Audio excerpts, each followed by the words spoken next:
Hello everyone, channel को subscribe करें, notification bell press कीजिए ताकि कोई भी अपडेट मिस ना हो पाए। बात करते हैं एडवोकेट अंजलि अवस्थी के आज रात के एपिसोड की। तो एपिसोड की शुरुआत होती है पंकज के साथ। अंजलि को कॉल करता है, वो कहता है कि क्या मैं तुम्हें डिस्टर्ब कर रहा हूँ। अंजलि से श्योर करती है कि ये आपके लिए कोई सही क्वेश्चन नहीं है जिस तरीके से आप सोचते हैं। पंकज कहता है अंजलि से कि मैंने सुना आप मकर संक्रांति सेलिब्रेट कर रही हैं राजपूत फैमिली के साथ, और उसके साथ मजाक करता है। वो कहता है कि मैं भूल गया कि उसने आपके साथ कोर्ट में क्या किया। अंजलि रिप्लाई करती है कि शायद आप भूल गए, मैं कुछ नहीं भूली। पंकज से पूछती है आपने कॉल क्यों किया। पंकज इन्फॉर्म करता है अंजलि को कि प्रकाश यहाँ पर अपनी गर्लफ्रेंड का बर्थडे पूल साइड रेस्टोरेंट में सेलिब्रेट कर रहा है। वो कहता है कि दीपिका का यहाँ पर जो भी इनकम्प्लाइंस है शिवानी त्रिपाठी मर्डर में, उसके बावजूद भी पंकज याद दिलाता है प्रकाश ने इवन यहाँ पर शिवानी की बॉडी का क्लेम भी नहीं किया उसके मरने के बाद। यहाँ पर वो कहता है कि ब्रजेश ने ही उसके लास्ट रिचुअल्स को कंप्लीट किया। पंकज उसे याद दिलाता है अंजलि को कि तुम ही हो जो समझ सकती हो कि शिवानी और पद्मा जैसी विक्टिम्स के साथ क्या होता है। अंजलि कहती है कि बिल्कुल मैं समझ रही हूँ। इधर पूल साइड रेस्टोरेंट में प्रकाश दीपिका का बर्थडे सेलिब्रेट करता है, उसे बर्थडे विश करता है। अंजलि वहां आती है, इंटरप्ट करती है सेलिब्रेशन। वो प्रकाश पर भड़कती है, उस पर इल्जाम लगाती है कि तुम बीवी को मारकर गर्लफ्रेंड का बर्थडे मना रहे हो।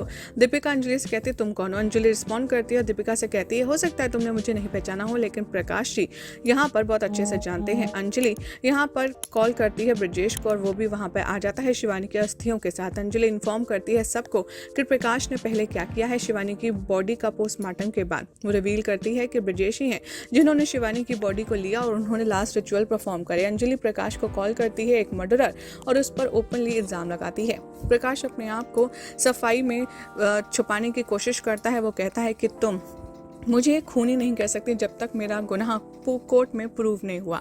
अंजलि चैलेंज करती है, वो कहती है कि मैं तुम्हें कोर्ट में ज़रूर एक्सपोज करूंगी, और वो क्लेम करती है एविडेंस का। प्रकाश यहाँ पर डिफेंसिव ग्रो करता है और वो अंजलि के एक्विजिशन को गलत बताता है। अंजलि चुप रहती है, वो उसे देखती रहती है। वो कहती है कि शिवानी जिंदा जला दी थी तुमने और वो मदद के लिए रो रही थी, और तुम तब दीपिका के साथ पास वाले होटल में रोमांस कर रहे थे। वो क्लेम करती है कि मैं सब कुछ यहाँ पर प्रूफ कर दूंगी और तुम्हें सजा दिलवा करके रहूंगी।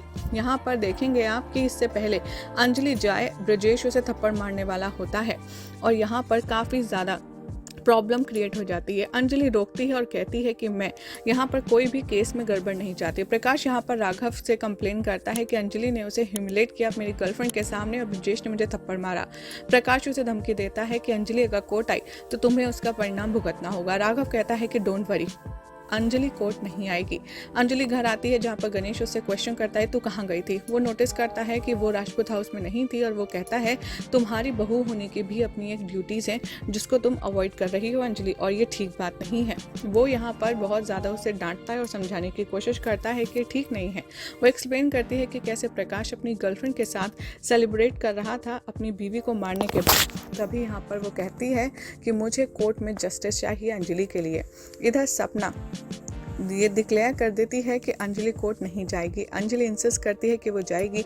गुस्से में सपना अंजलि को थप्पड़ मारती है और उसे बहुत ज़्यादा डांटती है। वो उसे याद दिलाती है कि तुम शायद भूल गई हो कि तुमने अब अमन से शादी की है और बिना हमारी परमिशन के या अपने ससुराल वालों की परमिशन के तुम कहीं नहीं जा सकते हो, तुम्हें उस घर के कायदे कानून मानने होंगे। अब अंजलि काफ़ी ज़्यादा मुश्किल में फंस जाएगी। देखना होगा, काफ़ी ज़्यादा इंटरेस्टिंग कि अब अंजलि कोर्ट जा पाएगी या नहीं। क्या लगता है कमेंट कीजिए, चैनल सब्सक्राइब करें, नोटिफिकेशन बेल प्रेस करें।